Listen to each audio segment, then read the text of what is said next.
Um, Hello, everyone, and welcome to a session on the women in armed forces in India.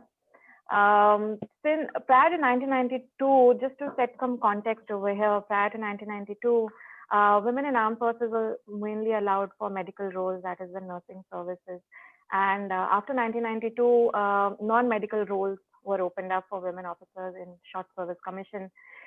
Since then, needless to say that women officers have made their mark, showing their valor and strength.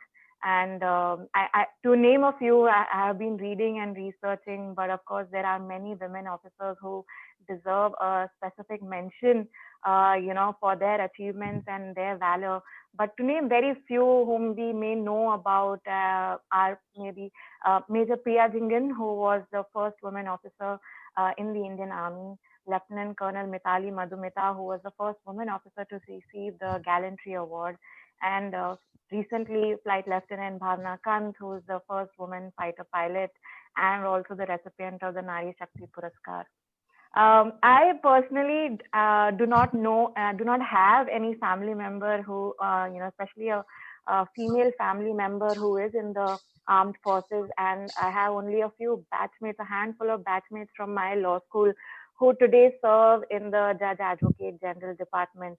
But if I take the liberty, I speak for myself also, and if I take the liberty to speak on behalf of a few others out there who are probably watching us and in the public, we do not know a lot about the life, the work, and the challenges that women officers have seen, faced, and overcome since the time Short Service Commission opened up in 1992. And there's so much that needs to be understood, so much that needs to be spoken and discussed about. I personally believe that every woman officer who has joined the Indian Armed, forces has made a mark by even applying, getting selected, and even joining. And even if they haven't received any specific accolade, any specific award or recognition for them being in the armed forces, and they have given inspirations to the girls of this country who dream to serve this country one day. Just a mention about the recent film of Gunjan Saxena, The Kargil Girl, which gave us a slight peek into this life of women officers in the armed forces. But it was called out for being slightly exaggerated and not being, and the filmmakers taking a lot of creative liberty, not being too close to what their life was when they had joined in 1992. The first batch had joined 1992. So we here at Ungender thought, why not? Why not bring on board, women officers who have served, from the beginning, from the initial stages of when the Short Service Commission opened up, and even till date, who have served for the longest period, and we have seen them serving in such amazing positions in the armed forces, in the Navy, in the Army, in the Air Force. And we are happy to bring you the panelists that we have seen and identified today. And I would like to make a special mention for Colonel Dilip Sapori over here, who has been a key pivotal factor over here in bringing us together with these panelists over here.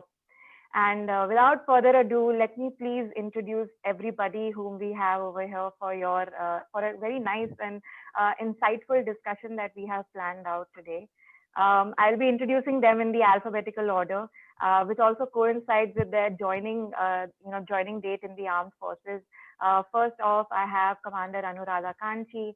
She is from the second batch of the women officers who joined the Indian Navy. She served from 1993 to 2007. During her distinguished career in the logistic cadre of the Navy, she held a variety of staff appointments, actively supporting the combat compatibility of the naval platforms and its human resources. She was also an active sportswoman and participated in the circumnavigation of the globe on board Indian naval sailing vessel Tarangini. After her 14 years tenure in the Navy, she joined the corporate sector as an HR professional. She has a certificate in strategic management from the Exhilarite Jamshedpur. And since 2007, she has been heading the HR and IR divisions in various companies, including Continental AG and Matt India Technologies. And she is now an independent consultant and advises companies on employee life cycle management and employee retention, labor unrest, and various other talent and employee aspects of corporates. Next, we have Squadron Leader Mamta Taplial Singh, who served 11 years in the administrative branch of the Indian Air Force from June 1996 to July 2007. At most of the stations, she served as a confidential staff officer to the commanding officer. And a notable thing to mention is that during the Kargil War, she wrote a diary which was put up at the Air Force Museum then, and she has received 2 commendations by the Air Force officer commanding in chief in 2004 and 2008. Mamta has also contributed to the Air Force Wives Welfare Association with vocational training and counseling programs. She has done her postgraduate diploma in business administration from IIM Bangalore and is today a talent management professional with expertise in training and development, talent relations, international communications, development consulting, and organization development. She's currently the head of organization development at Infosys BPM, where she has been instrumental in bringing alive the talent pipeline building processes with assessment approach to promotions and internal jobs and potential identification through talent reviews. Next, we have Major Neha Patel, who joined the army in 2007 and in fact has just taken release in 2019. She served 12 years in the Indian Army and has served terrains ranging from high altitude, uncongenial, counterinsurgency, hard field areas ranging from 9,000 to 17,000 feet in the north and the northeastern regions, and peace stations ranging from smallest echelon to the mother depots of the Army Ordnance Corps. And she was the first woman officer to be posted in the Dras Brigade 1999 battleground as DAA and QMG in the 2011 and 12. She's obtained certification in logistics, material, and supply chain management from IIM Indore and IIFT.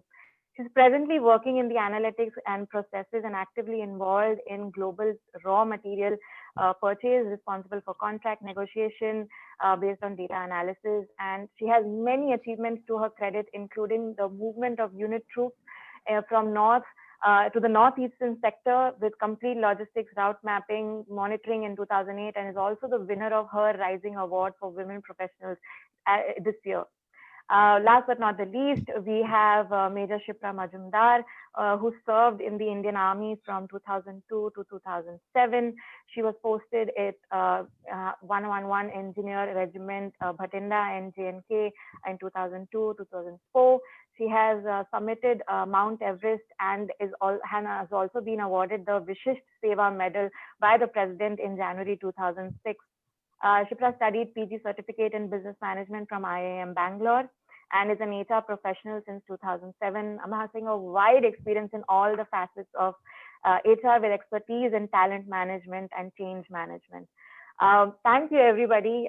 We are thrilled to have all of you today and are deeply keen to know because all of you belong to such, from ranging from 1992, 1993 to till 2019, where Major Neha Patel took the release. All of you have seen till date and amassed so much of experience in your time in the Indian Armed Forces. And this is something that we would like to know first, your journey, starting from your journey. And if we can just go around the table, Anuradha, starting with you, going in an alphabetical order. How have your experiences been since you joined the armed forces as a woman officer? You would really like to know about that. Thank you, Suruchi. And it's wonderful today that, on the Durgashtami day, you have decided on this good topic of, women equity in the armed forces. See, I was one of the pioneers in the armed forces, especially in the Navy. And I come from Visakhapatnam, the home of Eastern Naval Command. So as I just did my graduation and, I was just looking where to join, and I, of course, joined the Navy. So there actually we had neighbors who were wearing uniforms. So the white uniform was and is always a very glamorous uniform. So I just thought, fine, there's a lot of glamour involved, so let me join. But I think my first experience, not in the armed forces, but it started from my SSB interview, which itself is quite a protracted 4-5 day interview. And there I realized that, it is just not the uniform, which is a cover that you're wearing, but actually it is a lot of hard work and discipline. And also, decision making is involved. And it's very important to be a team player. So that's where my first experience in the armed forces started. And thereafter, when I joined uh, the service was very helpful. There were a lot of people who used to help me, in picking up the nuances of what a naval life is. And being one of the early entrants in the Navy, which was a male dominated world, there were all sorts of, colleagues. Some, of course, were very dominating. Some were also fraternizing and patronizing. Some of them were, that sort who always felt that, they should be able to find out the best in an individual and let them also grow with the organization. So a lot of seniors were very kind enough in helping me grow. They have taught me the values and also how to work. In fact, because it was my first job. But a lot of my peers were very important in shaping my naval life. They were very kind enough to bring about, how to adjust in a male dominated world. The Navy also over a period of time started, having some gender sensitization so that people don't have problems, which I realized later in my corporate life. I had been doing it in around 2011, 12, and 13. But this was in 1997 that, we had a gender sensitization program for all the officers and sailors. But that does not say that we did not have any cases of harassment or gender inequity. But yes, that I think is there in every organization and we have to deal with it. Yeah. And the Navy also has been pretty good about it because they have dealt with each case, seen the merits, and accordingly, whatever they felt was right, they have done it. And today, after 14 years and quite some time in the corporate world, I find that I miss the uniform, especially when I see my husband every day in uniform. It really hurts me that, something I have missed. And I also miss the respect and command that my subordinates have given me during my tenure there. Yeah. So it's been overall a very fulfilling experience. Yeah. Every job, whatever it may be, right? It has its ups and downs, and what we also want to know is that how strenuous were these experiences. Maybe Mamta, you being an IAF, you can also shed some light as to when you entered into the services, how strenuous were your experiences, and of course, Anuradha has shed light that there have been persons who have been supportive, and there have been persons who have been not so supportive, and probably looked down and mansplained any of these activities. How have your experiences been in the Indian Air Force? So, whatever Anuradha says is applicable to, Air Force. And I'm sure the other two speakers will talk about Army, and they would sound similar to what Naval and Air Force experience, uh, uh, has been. So my experience is not very different, but I would categorize it into three categories across all the years, right from the day I stepped into the Air Force Academy till the day I stepped out of Air Force Station Avadi, which was my last Air Force station where I served. In all those 11 years, there are three things I found consistent across Air Force. I wouldn't say about the sister services because my exposure is limited. But across Air Force, I found three kinds of emotions. One is welcoming but watchful. So, we welcome you with open arms, but we are watching how do you do it, your stance, your persona, your confidence. It's not that you're being tested, but you're being watched. For example, if if I'm commanding a parade and there are 1,000 men behind me, all eyes are on me, that not because I'm a woman, because I should do the parade properly with all its decorum and the stiffness that it demands. So you feel those things. And I think that would be applicable on a male officer also, when somebody is out there and commanding. So I experience welcome and watchful eyes on me. Second thing I learned was that as I'm learning, as I'm growing as an officer, where I'm in minority in terms of numbers, even on date, the women population in Air Force is just 7% of the total force, right? And that time, 1997, it was even less. So I remember I was posted to Air Force Station Belgaum. That was my first posting. And I was the only woman officer staying in the Air Force mess, which had about 20 rooms. And I was the only one, forget women, only officer staying in that big building. So, that's how it was. So I learned how to, accommodate to that kind of thing. And I think along with me, Air Force also learned, so it was learning from both ends. Absolutely true. I've seen commanding officer asking us, asking me and other officers, would it be fine? Is it okay? And trying to learn how to diversity is easy. Inclusivity is very difficult. Yeah. So while the diversity was generated by taking women officers, but how to make them inclusive? Was the greater question. So Air Force learned along with me is the second emotion. The third one's confusion, all through confusion. Should we have separate bathroom, same bathrooms? Should we have the same Air Force officers block or different block? Should we, in the PT hour, should we have a different team, same team? Those kind of things. And it's confusion because everybody is testing the waters, and I know like 2019, though no confusion would be there. But I saw confusion in the early years till about Kargil, 1999. I saw confusion. I think after Kargil, when people saw women officers participating, and and when situations like these happen, like on a playground or in a crisis situation, genders don't matter, and you realize that. And I think Kargil, for me, I felt Kargil was the turning point, where after that I saw learning happening, welcoming happening, watchful going out, and confusion going out. So that was my experience of Air Force. Very insightful, right? And it's so true.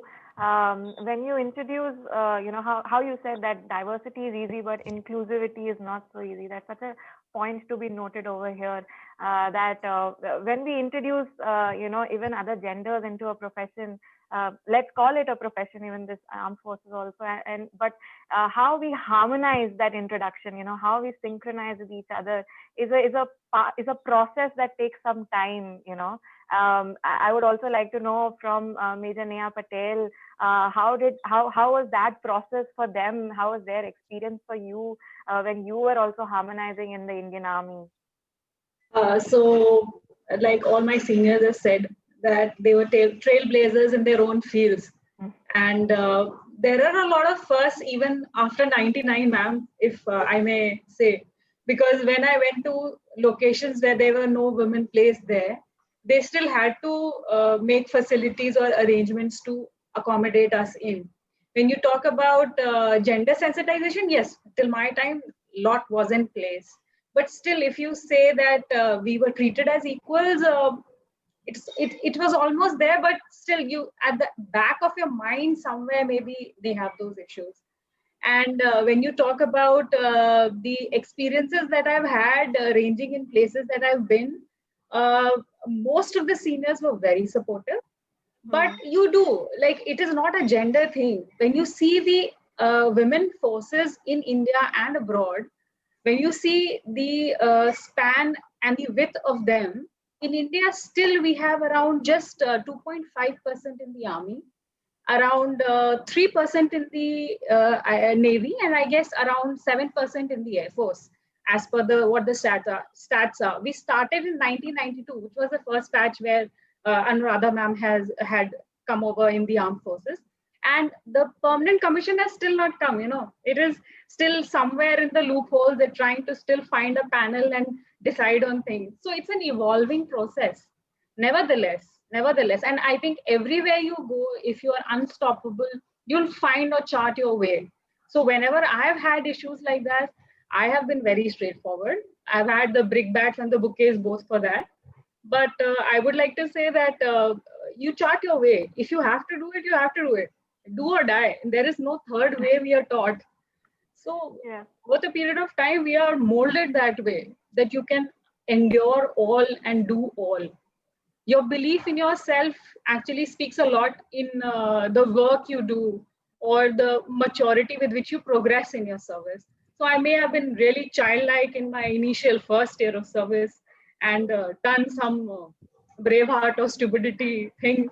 But over a period of time, we all mature, whether it is army or any other profession. And I believe that you do your best, let others evaluate.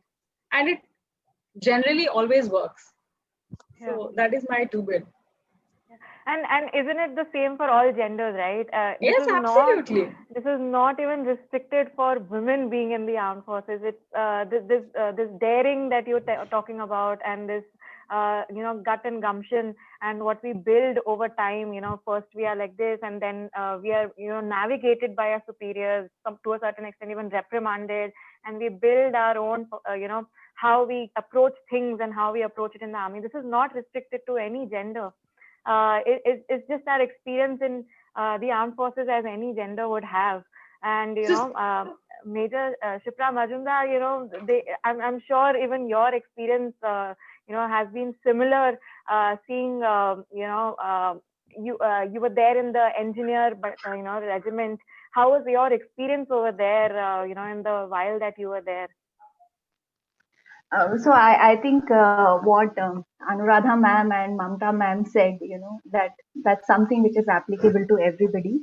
I was the first woman commissioned into my regiment, um, so like ma'am was saying, right? So there is portions of it. The first part of the emotion is when you are in the academy.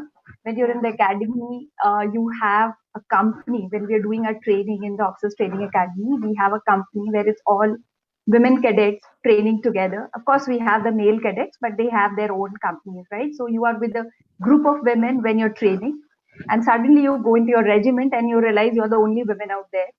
And then you have that phase where you are also learning how to get accustomed to this new environment, and your regiment is also learning with you. So you have that phase of growing together. I remember this experience of mine that the first day I walked into the PT field, and there were 600 men, and I could literally feel that everybody is looking at me. And the experiences like you walk into, so in the Indian Army, like you walk into the Jawan's mess, and there's a lot of chatter going on, and the moment you enter, there's pin drop silence, and you also do not know how to talk to them, and they're also trying to learn as to how to get used to you. But something which you said about some aspects being gender neutral, I think at the end of the day, it's your merit, it's the value that you bring to the organization, right? And which is similar whether it's a women officer or whether it's a male officer, right? You need to earn the request. I do believe just because you put on stars on your shoulders and you walk in, that doesn't give you respect. You need to prove your mettle, and that's something that even the male officers go through, right? And when your men see that you have the capability, they will respect you. And that's something that I learned. You meet all kind of people, right?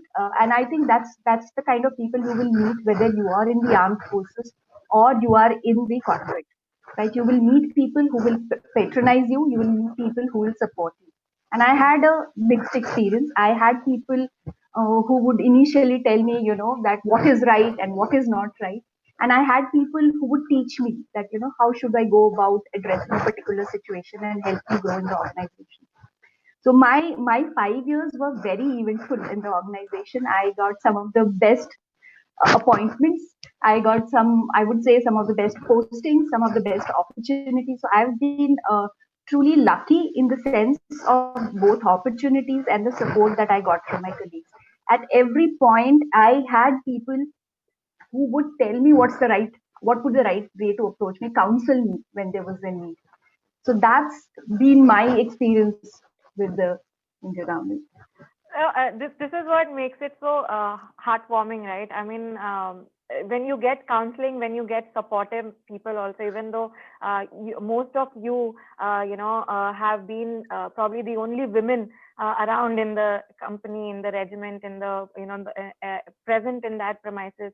And they're also, everybody has made amends even in their behavior, and even in welcoming you, has made room in welcoming you.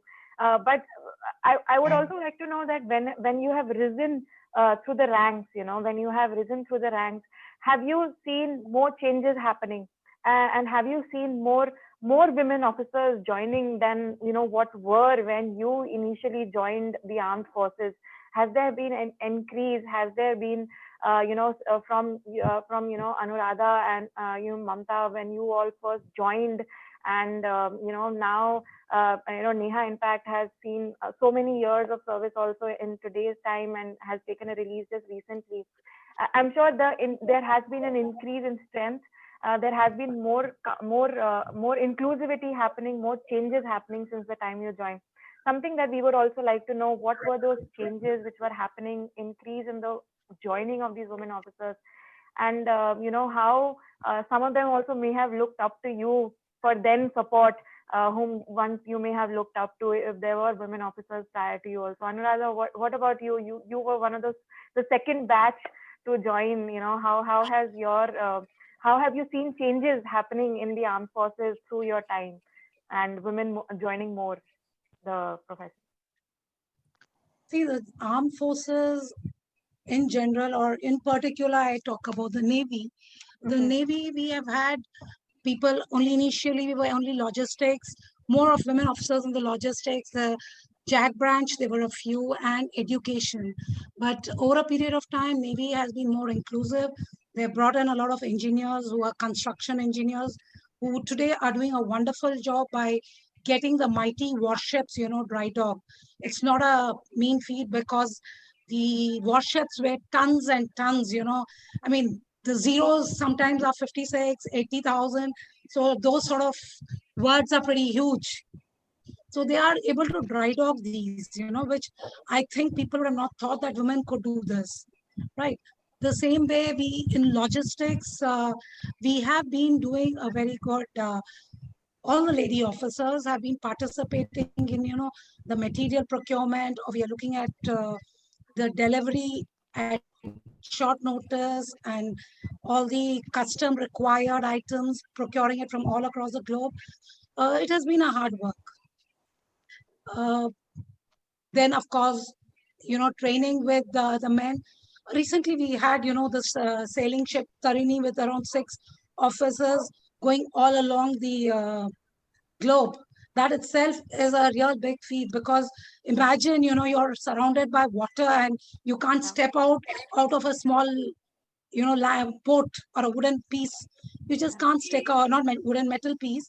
You just can't step out. And I know when I was crossing the Atlantic on Tarangini, I have seen this, it was a little bigger one, but at times you just want to get out of water and walk on land. And 20 days was a tough task for us, but yes, it was very interesting, because the sea is very rough. Your people who are accompanying you, or humans, I can't say humans, animals, the dolphins, which, guide you through the water, glide you through the water, actually, is very, very interesting. You see a different world in itself. And then you realize, you're such a small, tiny creature on this earth when you see all these animals guiding you in different waters. So naval life is very tough, especially when you are at sea. So now the Navy has, of course, the PC has not been given, there. We have been fighting it out in the courts, and only recently, I think 6 months back, they gave us that, you can have permanent commissioned women officers. So it's going to be a tough task for all of them. But one should not be deterred by all these, because I'm sure that, Navy, especially the US Navy, they took 65 years to have a women 4-star women admiral. Okay, and for us, I don't say that we should wait for 65 years, because I think now the days and years are passing by much faster. Yeah. We should be having shortly if we get PC, and with the determination that most women have. They don't have to prove themselves, but if they just do their hard work and perseverance, I think the day is not far when women would be able to reach better heights in the Navy.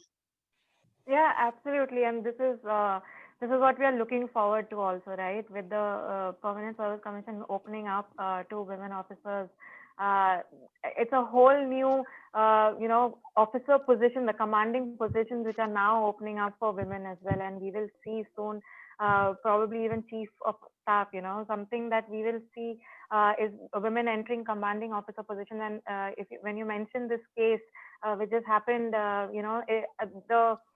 the courts itself have said, right, that we cannot really exclude them on the stereotypical notions that men have developed for women, that all they will be taking care of the children, they will be the ones rearing the children and other domestic responsibilities.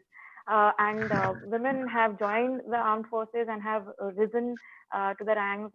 Mamta, what about you? What are your views? And of course, we would also like to know how many, how women officers have come and joined the Air Force, more in number than how probably there were when you had joined. Something also that we would like to know from you. Yeah, sure. So, I would say that Air Force had been, I mean, see, all these challenges that we see, we hear about a workplace, I think these are universal challenges. Any workplace would have it. Even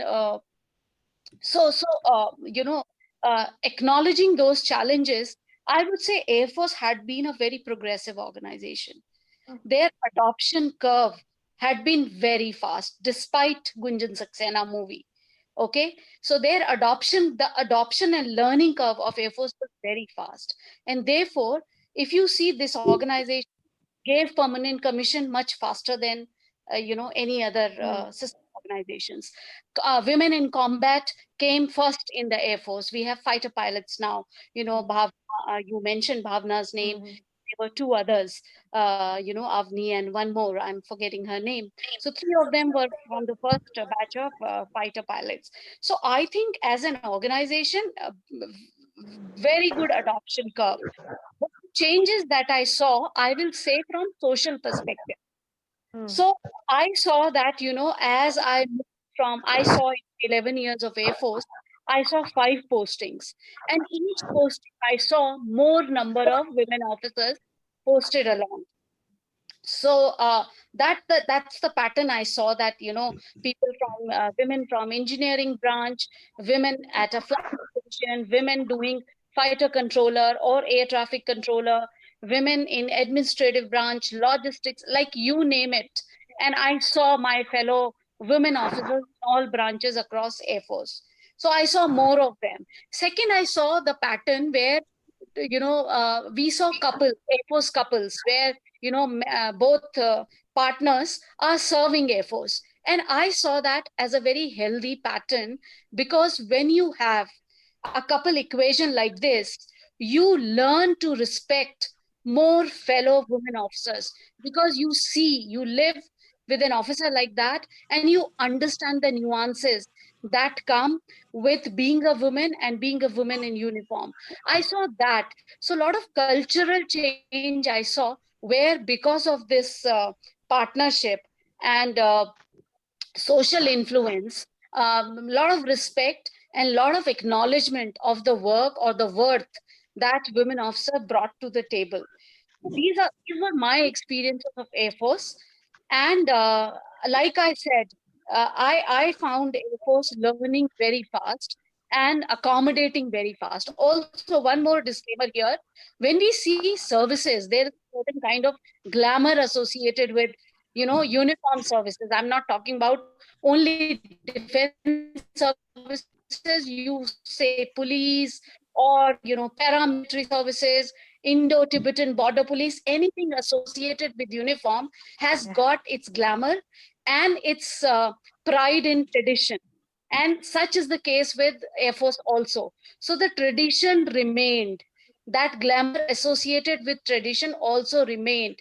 But what brought out the difference was people, how each person would respond to those traditions and that kind of glamour. That became the differentiator, and therefore the experiences may differ while traditions, policies, and pride remain the same. Mm-hmm. Now that you say these things, and I feel that the representation of women in armed forces, especially in Gunjan Saxena, was so far removed from reality. You're saying that Air Force. It's very true that Air Force is the first one to even start combat roles, and Air Force was the one which was the most changing and inclusive in nature. So probably a question for Major Shipra over here. What would you feel like? How do you view representation of armed forces in the in television and movies? What would your views be on this topic? Because I feel that these things impact the public more, and they make everybody else feel that okay, this is what is happening in the field. This is what is happening to women in the army or women in the other armed forces.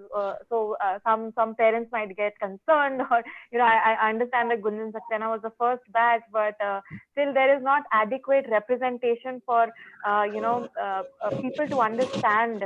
What would your thoughts be on this issue? Yeah.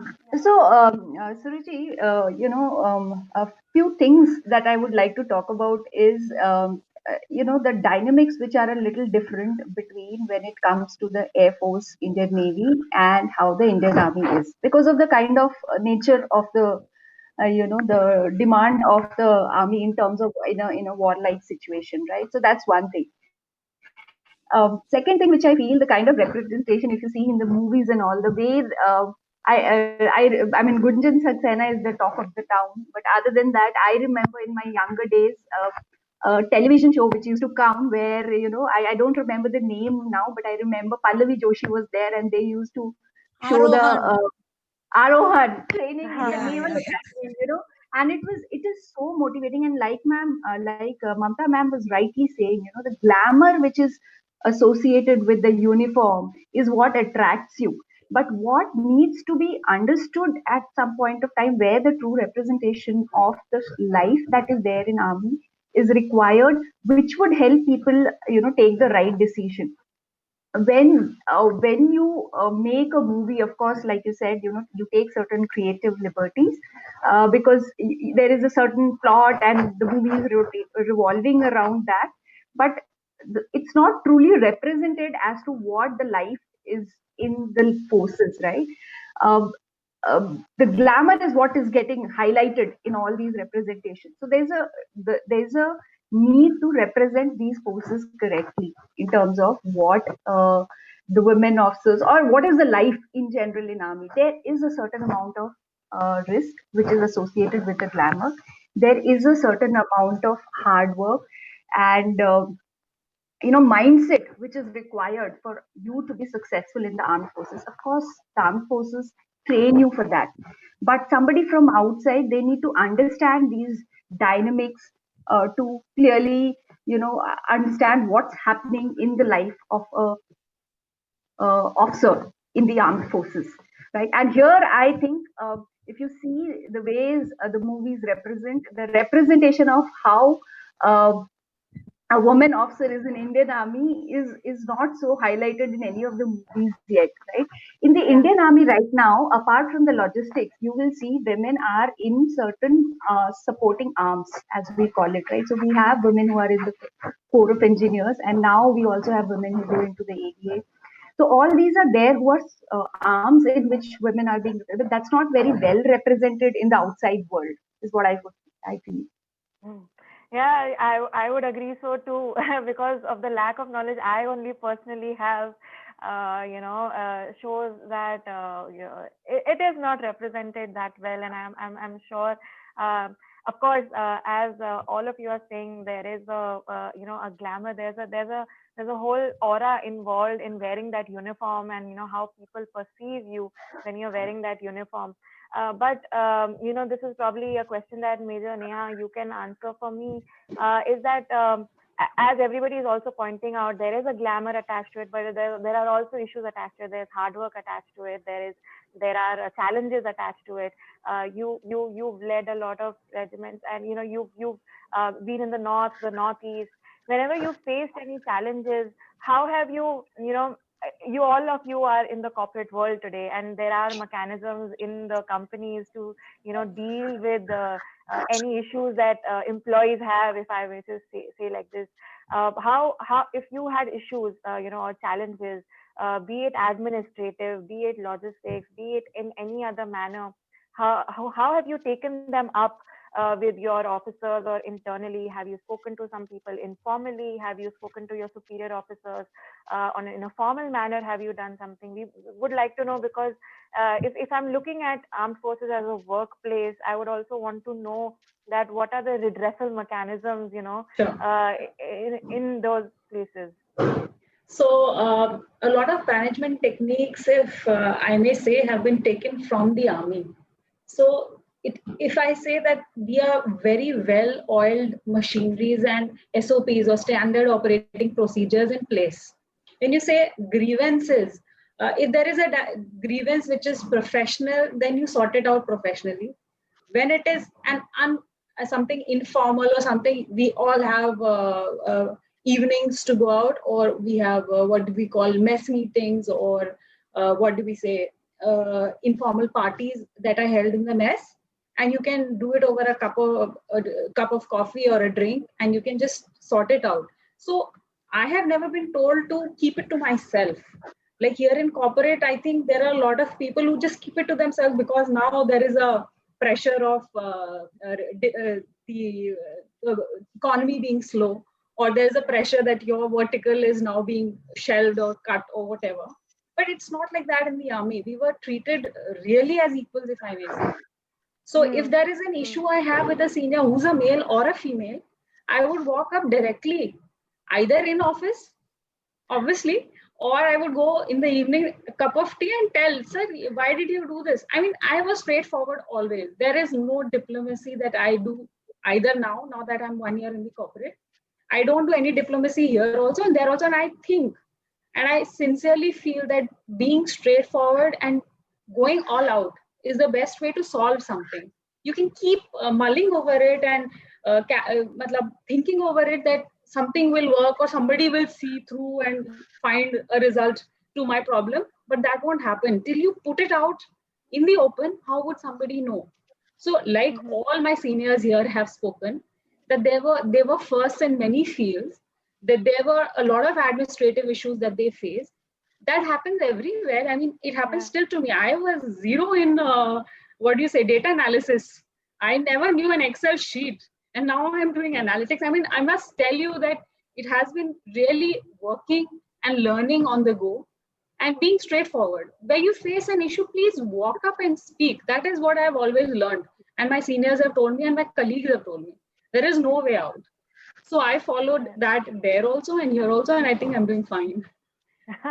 So that's good to know. That it's quite interesting, right? That there was more of an informal mechanism earlier, and what you point out is so interesting that in corporate sector, in fact, we tend to keep the issues to ourselves more than what we would have kept while you were in the armed forces.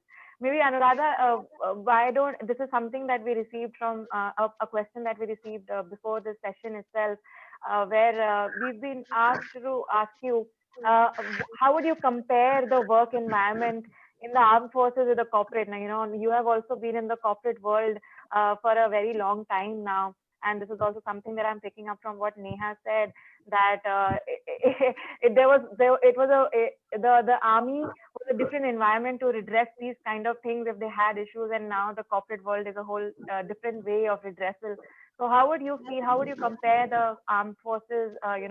Your time in the Navy and dealing with issues, the roles, responsibilities were completely different at that point of time, and what how would you compare it with the corporate world?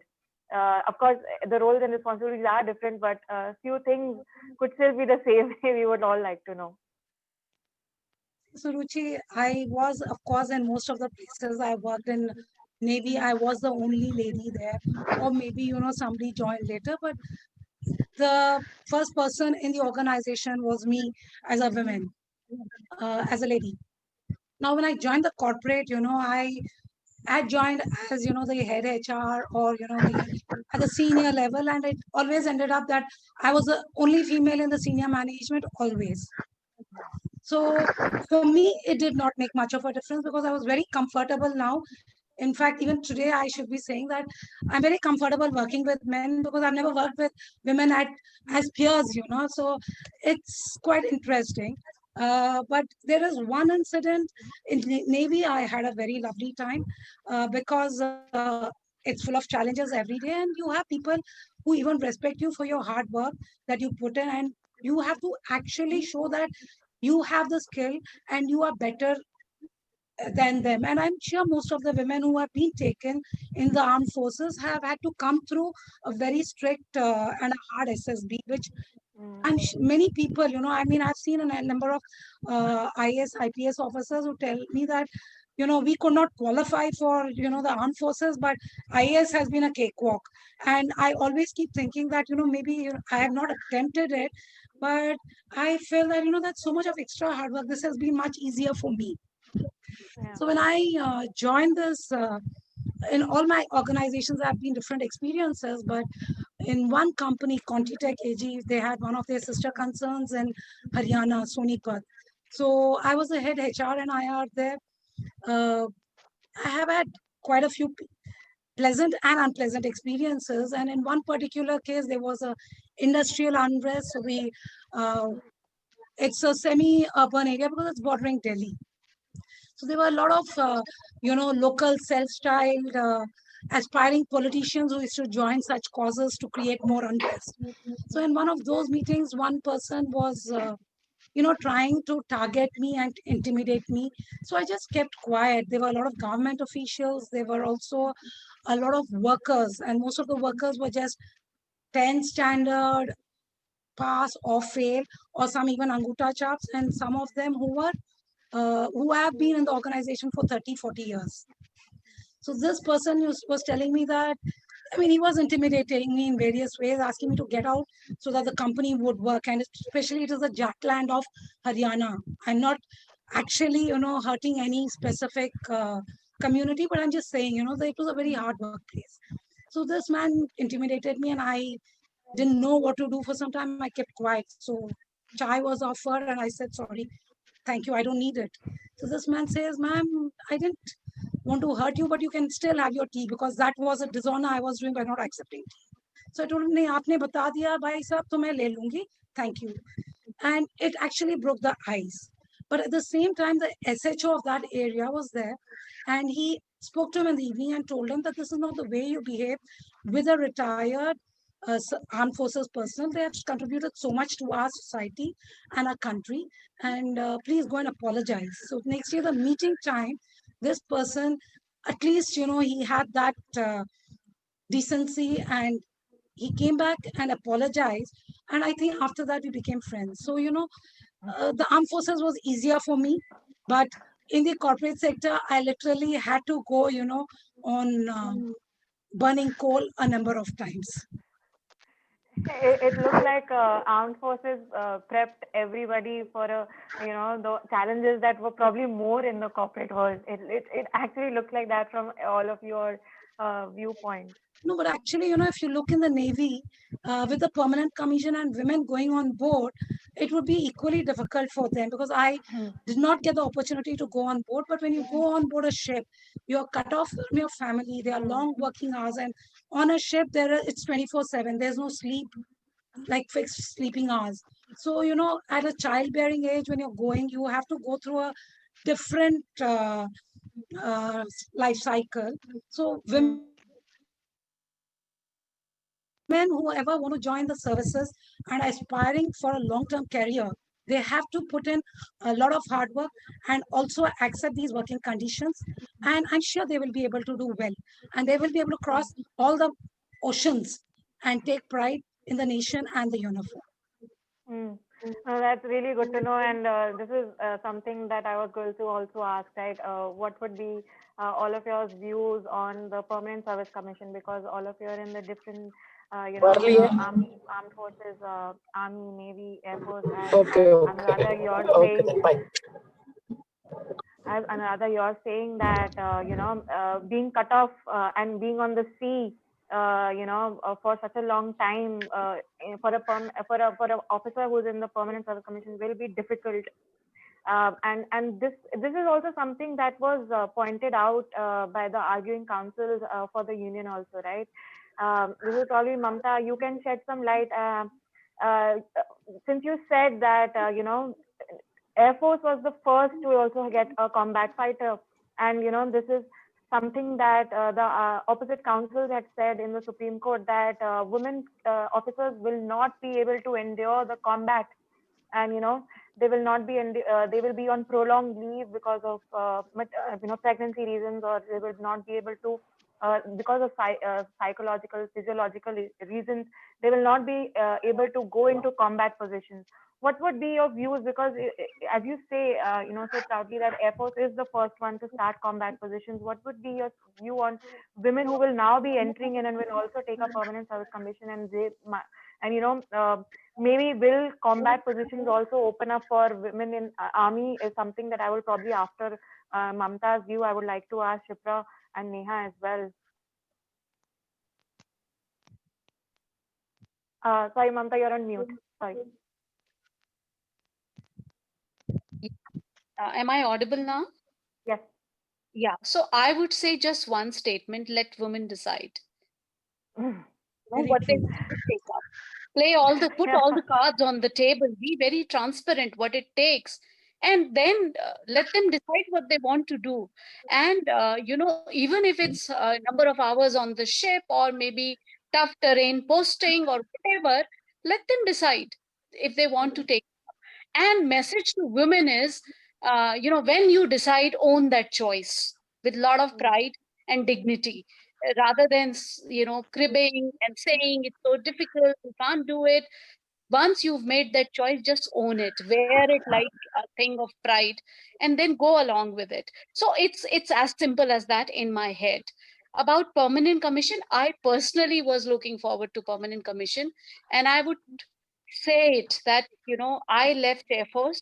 It's Air Force's loss, not because I was the best officer, but they lost a very loyal officer, right? With who had lots of pride in the Air Force. So I was waiting for government's policy to come, that something on Permanent Commission would come, and I would continue. I would have never left. The policies that I see in the corporate, I see much more mature policies.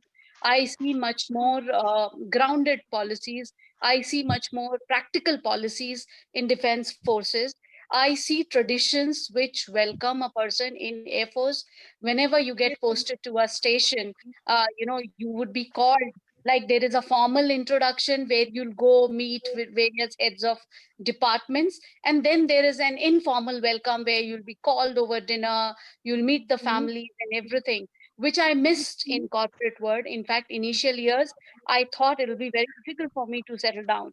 And with so much of, impersonal relationships at work, which was not the case in Air Force. So these are the good things that make you stick to an organization. You love those things. So I had that kind of thing for Air Force. But nonetheless, I'm very happy where I am. And, I'm very happy that 3 years after I left Air Force, Permanent Commission came to being. And I congratulated many of my coach mates and people I knew for that, and they're still serving. I'm in touch with them. So call it vicarious pleasure. Through them, I have this pleasure that my fellow sister officers are there, and serving with pride the Permanent Commission. So why not give this choice to women to decide for how long they want to serve, what they want to serve for, what kind of difficulties they want to take in, and what do they like about the organization. Let them decide. Absolutely, so well said, right? That let them decide, and isn't it a part and parcel of the life, anyways, which you choose? Whatever you choose, you do it out of your own choice, and you also sail through, or you try to walk through all the troubles that comes with it, you know. Probably Major Neha, Major Shipra, or starting with Major Neha also, you can also shed some light, or what are your views on this, especially on the point of combat positionings opening up for army as well, and views on the Permanent Service Commission would be, would love to hear that from you. Sure. So I have a lot of colleagues who are still serving and who are facing this battle, which was started by our seniors long time back. And I would like to say that other than just the right or the choice of women, they should also perform as per the standards that are set. It has to be transparent, like Mamta ma'am said. I think all of us would agree with the same, that you have to pass those standards. There is no going back. And once you talk about women in combat roles, I think there are many to look forward to. You see, the CRPF has now enrolled at 88th battalion, which is all women. They have the complete women in rank and files also. I'm not saying we should replicate or duplicate the same, but we could look at positions which are not really at the border with women all inclusive, because here the mindset has to change. If the US Army started it was 2.5% before the Afghanistan war. And after the Afghanistan war, 90% of its roles opened. And when you talk about the roles opening, I think gender, race doesn't have to do anything with a soldier. What is a soldier? A soldier, which everyone would agree is what? It is dedication, loyalty. When you say confidence, when you say luck, when you say the will and the strength to combat, the decision making. So all these are inclusive in a soldier and has nothing to do with gender and race. So when you talk about PC, there are a lot of factors which have to coincide, and the experiment, or you may say the synchronizing, or the what do you say, syncing with the women in the armed forces has to start. When you see our the stream, the medical stream, they have gone up to the rank, the highest official in the Indian Army, in the medical profession, in the AMC is a woman officer. She has raised that high. Why can't others just see? I mean, if you're talking about robots and AI coming, you can't talk about women coming. I mean, it's very strange. It has to come. It is inevitable. We must start accepting it. The sooner, the better. This is how I would say. Very interesting point that you raised, right? The robots and AI are taking over our jobs, but we are still keeping women behind in a lot of professions, and finally the glass ceiling seems to have been shattered over here. Absolutely. At least. So let's see. And I am, and maybe Major Shipra, you can also shed some light. I am personally looking forward to more women officers, and more women officers being represented also and being seen. Somewhere down the line, people around me should also be, even if I don't really know anybody right now, people around me, I should have the opportunity and the privilege of knowing more people tomorrow who have joined the armed forces, who are women. Major Shipra, what are your views? And I would probably also want to know one anecdote from your time over there, and go around the table and listen to one anecdote also, because as a closing point, at least from my side, and then probably we can take from the viewers any comments from their sides and any questions from their side. It would be one anecdote from your end, because all of you have been pioneers. You have been the first also in many cases. Please, Major Shipra, over to you. So I think Mamta ma'am said it very beautifully, right? Let the women decide. So my views about women being in combat forces is, first, it is their choice, right? So when they get into something like this, they know what they are getting into. What needs to be done is that they need to be trained for it. They need to be given the opportunity. The standards needs to be same, right? So you don't say that just because it's women, you reduce the standards, and then you're putting them in combat forces. That may not work. You need to have the same standards. You need to prepare them well, and then you need to see whether they're able to perform it or not. Give them the opportunity and let them decide, right? Don't take away the opportunity. Keep it an equal playing field is what I would like to say. Exactly. Yeah. So my see, the like Mamta ma'am said, right? So when one of the reasons that I left Indian Army is I always had this, right? I was doing well in my courses, but at some point of time, I knew that my junior would get the opportunity of commanding a unit, whereas I will never be considered for it. So whether I'm good or not, it doesn't matter. No. Only thing that mattered was my gender. That was something that was okay with me, right? While I got the best of the opportunities being in the army, this is one thing that bothered me. And when I see my postmates today also, right, I feel that, the opportunity, the playing field has to be there. And after that, if they prove, take them in. That's going to be my view about, offering the permanent commission to women and also combat forces. It comes with its own set of challenges. It's not easy to be in combat in the Indian Army, right? So that's something that we need to be prepared for. That's something we need to prepare the women also for. That's important. Yeah. So about sharing anecdote, so I would, no, with no offense to any of my commanding officers. So I was posted in Jammu and Kashmir in the year of 2003 time frame, and my unit had the task of fencing the line of control, right? So it was an operation which was going on, and I was a part of it. So because I was a women officer, while all my male colleagues were deployed at the site, getting the fencing done, I was taking care of the administrative part. I was back in the headquarters. So I told my commanding officer that I would like to see what these guys, right? I'm every day planning for the logistics. I'm getting everything done. I want to see what these guys are actually doing on the field. I want to be there. And he takes me there, and we are doing a recce together, and we have to go from one point to another. And this is the hilly terrain. And he made a comment that it's getting late, Shipra. I think you should go back to your room. I said, no, sir. I would like to come. And he joked and he said, if you happen to trip and something happens to you, I'm going to be answerable to the brigade commander. And I felt so bad, that point of time. Of course, he took me along with him, but that comment, was something which was very hard hitting, right?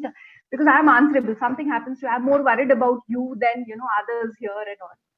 And when I climbed Everest and I came back, the same commanding officer, and he was like, you proved me wrong. That felt good in a way, but that's something that etched in my memory that, when you say, when it comes to women, I'm more worried about what my superior is going to say about it. It's going to be issue. A male officer tripping, breaking his leg is not an issue, but a woman officer falling down is definitely an issue for me. So yeah, that makes us feel, right?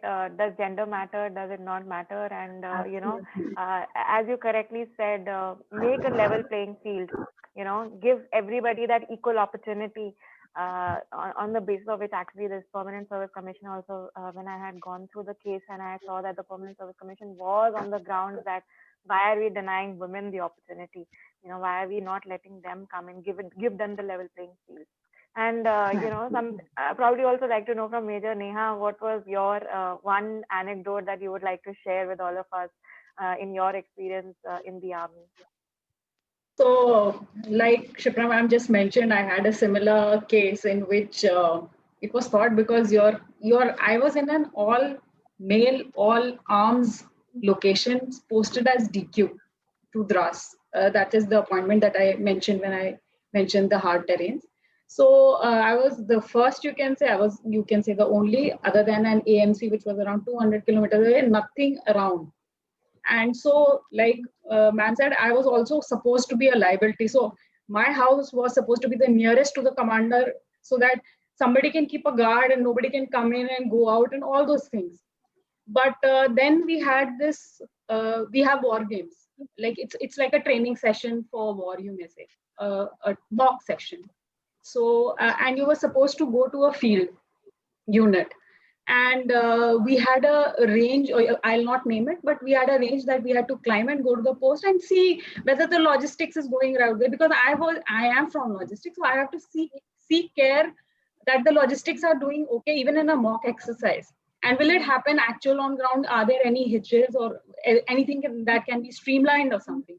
So he said, my commander was also quite an age, but he said, I am going to the range. So I said, I'll also come along. So will you be able to hitchhike, or you can say, will you be able to, because this is high altitude, there are breathing issues. I don't know if you'll be able to hike the place. So I said, yes, why not? So they made those temporary shutments or hutments in between for us, for women, what as I say, and it was very comfortable. So once we reached the top, he's a smoker, so he smoked. And he says, "Are you okay?" I said, "I'm perfectly fine." So we realized, no, it's not like they make presumptions. They make presumptions, and like you said, you also mentioned, we have to break that glass ceiling and tell them, no, we are there. See, we are there, we exist. And like one of the former air marshals said, that it is a biased women's statement, but I'd still like to say that we were looking for the best in men. And suddenly it dawned that we have women. So we found them, and I mean, it's doing great. So there was a former Air Marshal M.C. Puri who said this statement about women in the armed forces, and he realized that there is potential which can be tapped. And there are things we can do. We have to prove it at times, but it's okay. It's okay. We all should be willing to. That's true, right? I mean, why to, we are all there together, living, coexisting in the society. So then why to just prefer one gender over the others and believe that gender to be the only one who is capable of taking the hardship, or who's capable of the challenges, or who has the physical endurance for these tasks? Why to have that stereotypical notion that the other genders do not have?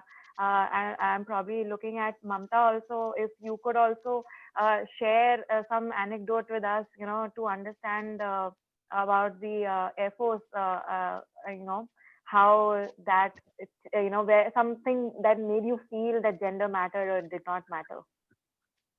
Yeah. So, so far, I have two actually, one very pleasant, but I'll not talk about that. The other one, funny, not pleasant, unpleasant, but funny.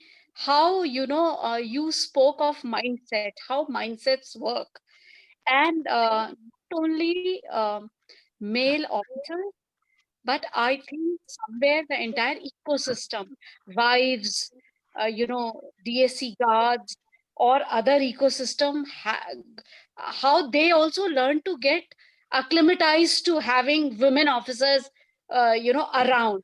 So my episode is around how of the wives, Air Force officers' wives, how their acclimatization happened. So we would have this thing called Ladies Club, which was it was a very pleasant thing, because see, most of the Air Force stations would be in remote places. Your social circle is the Air Force circle, so therefore there would be events for children, for women, for officers. The whole community would come together and kind of create some kind of celebratory feel about being together at an Air Force station. So it's one of those clubs where women officers' wives come together, and they got confused with women officers where to put them.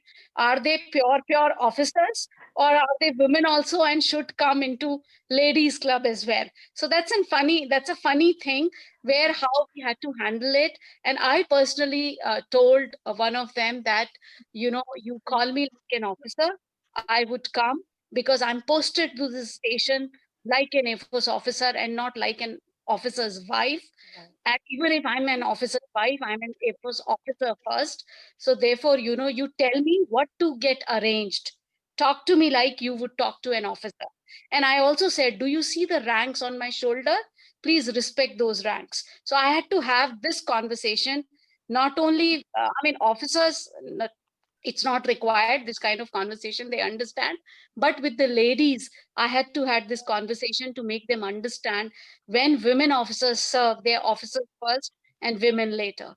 Well, that's so true, right? And not directly talking to you also, or not directly taking statement or anything from you, and probably just it reminded me of an incident which even one of my friends had told me that they were in a cab in a taxi, and the taxi driver was just asking for directions. And even though my friend, his wife was a couple was there, and even though she was the one giving the directions to the taxi driver, he kept on asking her husband, he kept on asking, sir, kahan jana hai, or sir, which way to take. And my friend was like, I am answering to you. I am telling you the directions. Why can't you just talk to me instead? And it is so funny that when we see these things happening and you're like, okay, I am here, I exist, I am there, to answer your questions or directly talk to you. So don't indirectly give me statements. And probably Anuradha, let's hear from you also, and then we can wrap up this session. Any anecdote? I want to talk about one thing. Is it permitted? Yeah. Yes, Okay. please. Yes. Outside Air Force. Outside Air Force. After I did my IIM Bangalore, I was looking for a house in Bangalore. My husband was posted at Chennai, so I was doing house hunting on my own. And I got to hear from almost everyone. Where's your husband? Why isn't he around? Why are you looking for house alone? How will you manage? Just call him for 10 days. So it's not Air Force, it's a societal mindset, Yeah. which will change over the years, but it's on that turning path. Yeah, absolutely. Very Yeah. well said.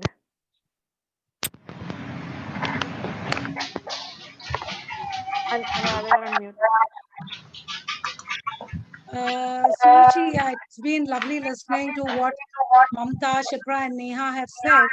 And before I come to the anecdote, I should be actually, I would like to second what Mamta said, that it is for the women to decide what sort of career they would like, how they would like to go about it. But once you choose a career, however difficult it is, you should always come out successful. That is a primary objective of for all the women. It should be so that you should come out successful and also prove your mettle in front of everybody. You just cannot cry over that, oh, I have my personal problem, I have this professional problem. That we should overcome. It's there even in the corporate. I'm not saying it's not there, but more so when you're trying to break glass ceilings. It is very important that all of us have a focused approach on achieving what we want. Yeah. But anyway, other than that, this is a very funny thing, because I was in US. As I told you, on Taranini, I had reached there and I was going around in uniform and walking from the hotel to the ship. So, American comes to me, or he doesn't come, he's across on the other side of the road, and he shouts loudly, and he tells me that, thank you for serving. And for me, it was quite a shock for a minute, because I'm not used to hearing this in India. People don't do it. Though I have seen of late, the Prime Minister Prime Minister Modi had made that message, and people did congratulate, the people at the airports and all. And a lot of civilian airlines, the pilots who are ex-Air Force, they have been inculcating this practice at in the airports, congratulating people when they're coming from a difficult war zone or a difficult area, or somebody who's gone to the UN. So I think this actually goes a long way in motivating our people, not the media, not the television. If you actually look at it, like in the north, where I have worked for a long time, the villages, the rural areas, the semi-urban areas, the respect that you get from the civilians is phenomenal. And it actually motivates you, and you actually feel like telling people that the service is an area which I think, like most countries, we should be able to have our present generation into a conscription for a year or two to understand. Especially Singapore has turned out wonderful. Why can't we have such a population which is more disciplined and hardworking than getting into the newer areas and trying their hands without any discipline?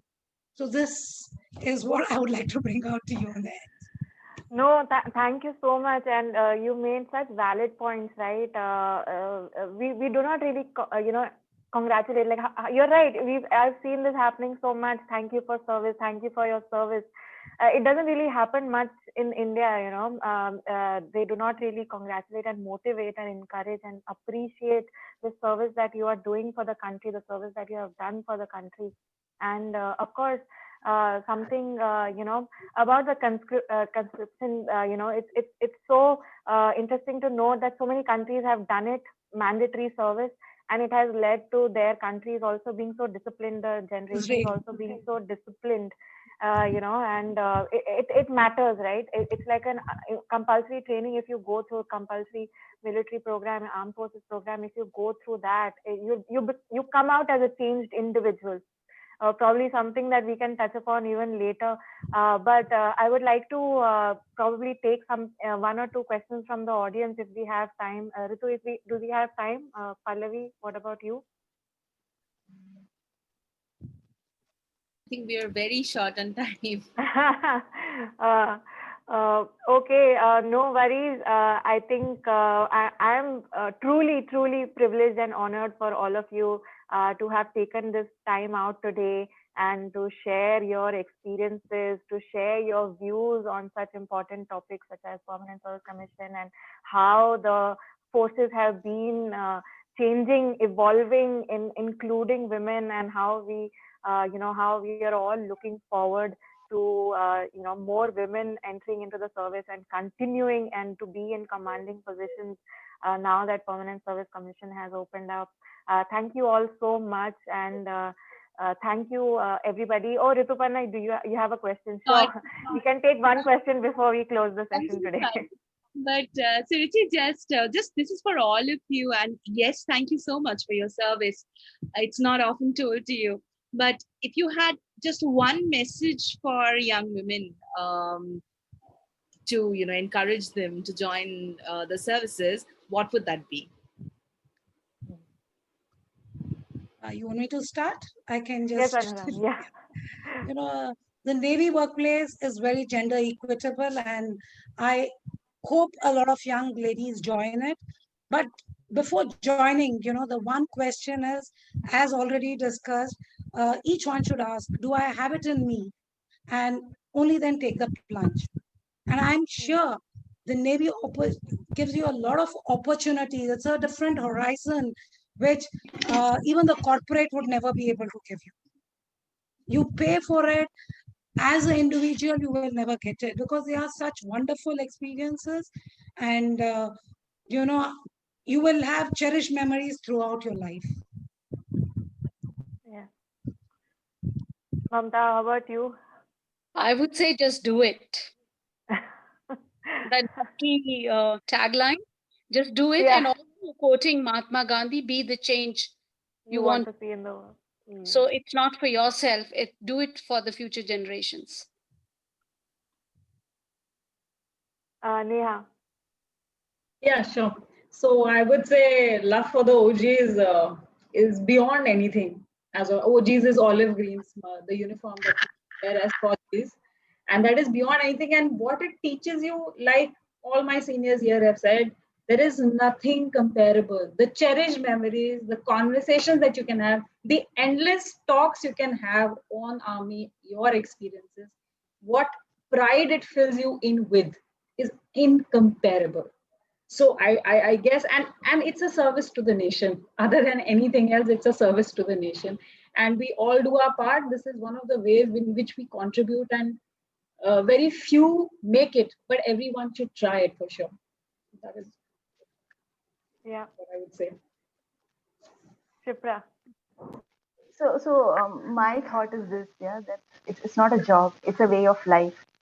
And for me, this was the best thing that happened to me, right? That I cleared my SSC.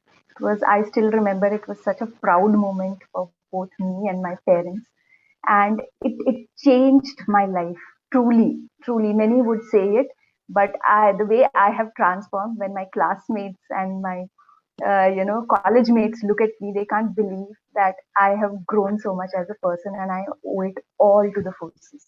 Whatever I learned there is something I apply till date.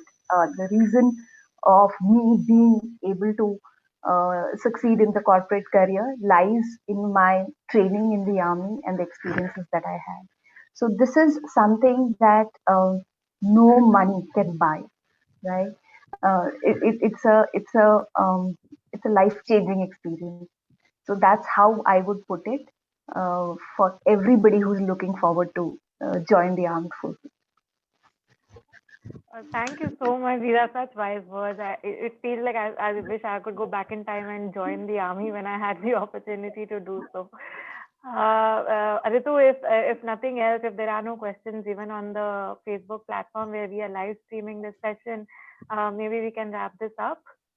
So Ruchi, I just have a point to make, because as we were having the conversation, one of my schoolmates is watching the program, and he has sent me a message which is very beautiful, and I think all the women would appreciate it and like it.